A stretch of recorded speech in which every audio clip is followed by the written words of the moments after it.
I read somewhere that more Americans know UFC fighters than they do All Blacks. So there's a couple of names flying pretty high over there now that the Americans know. It must be satisfying for you to see Auckland, New Zealand being featured up there all the time. Yeah, 100%. Like I'm young enough and old enough to still be around when Ray and Jason Suddy and those sort of guys were fighting big international fights in K1 and other big promotions around the world. So, and I remember, you know, when it was Ronnie, Jason Vermeer and all those guys, and they were always fighting big fights, international opponents and big shows. And for me, that was kind of like, you know, we kind of peaked out. Like that was really big time for combat sports in New Zealand. And what I think we're doing now is we're kind of approaching those times again. Like we're getting some really world-renowned fighters right up there. We're getting a good bunch of them. So like that's like really, I'm like just happy to be a part of that. Yeah.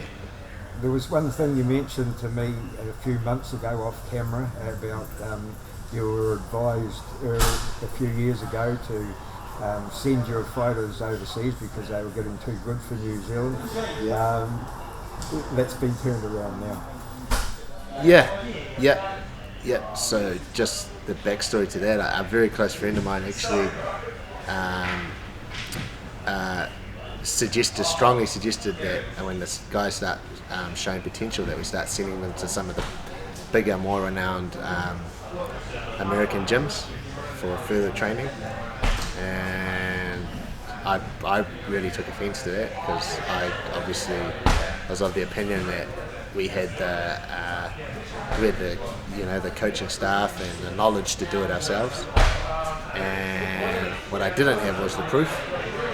But now I'm starting to get that proof. And now I think our system is, I'm not going to say it's better, but we know it's just as good because it's producing high-level fighters in all sorts of organisations across the world, whether it be kickboxing and MMA, like they're fighting everywhere now.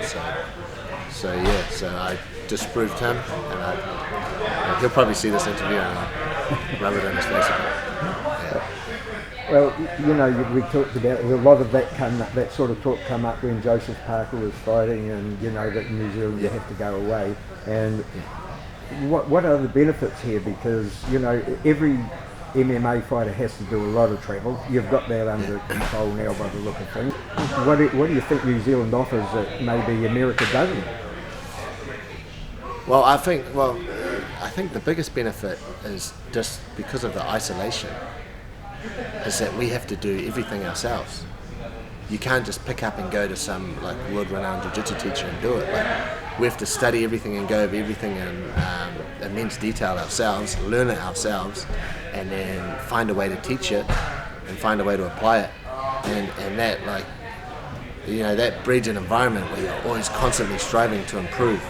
You can't just take off and, you know, learn from someone else and take a shortcut. You have to really put the work in really hard, do a lot of study, put the work in, and we really have to come up with everything ourselves. That's because we're just isolated, you know, like it's a small scene in a small country, and it pushes us to do all the work ourselves. And I think that's the advantage our country's always kind of had, because we've had that mentality where we're trying to strive within ourselves and really work things out between ourselves. It just pushes you mentally. What's behind you now? What do you look forward to? Is there anything coming up that you can tell us about? Always stuff coming up.